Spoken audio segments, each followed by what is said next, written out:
Maayong gabi mga langga, I'm here again. Kumusta po mga buhay-buhay natin dyan? Buhay pa rin po ba? Siyempre naman, buhay pa rin po tayo. Sukol, bahalag bukol. Sa mga late update dyan, yung sinasabi nyong labarn, napalitan na po yan ng sukol, bahalag bukol. Kung hindi nyo alam yung meaning, i-search sa Google, labara. I wanted to share some updates so tuwing pumapasok po ako, yung timing ko po 1 AM at pumupunta po ako ng site 7 PM. Yes po, maaga po ako maalis at doon na po ako natutulog. May sleeping lounge naman po kami kasi po minsan bigla na lang po uulan at medyo tahimik na yung daan. Pag gabi na, dapat safety first tayo mga langga. Huy! Wow! At dito po banda yung sleeping lounge namin. Yan po. At fast forward, galing po ako ng 5th floor, kinuha ko lang po yung kumot ko sa locker.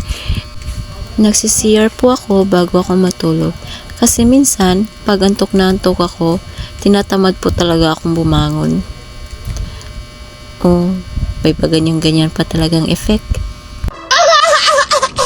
At kahit nasa CR, talagang umaaura pa to si Cordopia.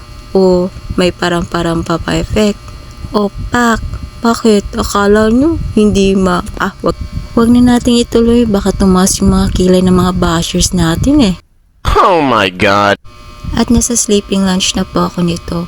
China-charge ko lang po yung isang phone ko kasi yan po yung ginagamit ko pang-upload ng videos. At fast forward, 12:20 na po pagising ko nito. Talagang nagdali-dali po talaga ako sa pagbangon. Akala ko po kasi late na ako. Kasi nag-alarm yung phone ko, pinatay ko. Hinihintay ko po kasi mag-alarm yung smartwatch ko. Ang ending, hindi nag-alarm yung smartwatch ko kasi lobat.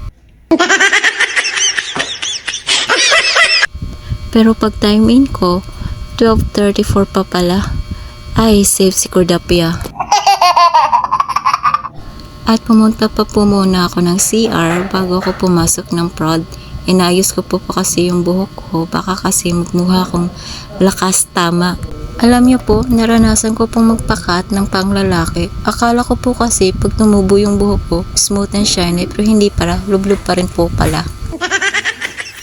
At yan na po yung look ko, hanggang lip tint lang po talaga ako kasi makapal na po yung kilay ko. At thank you sa mama at papa ko kasi ginawa nila yung kilay kong maganda.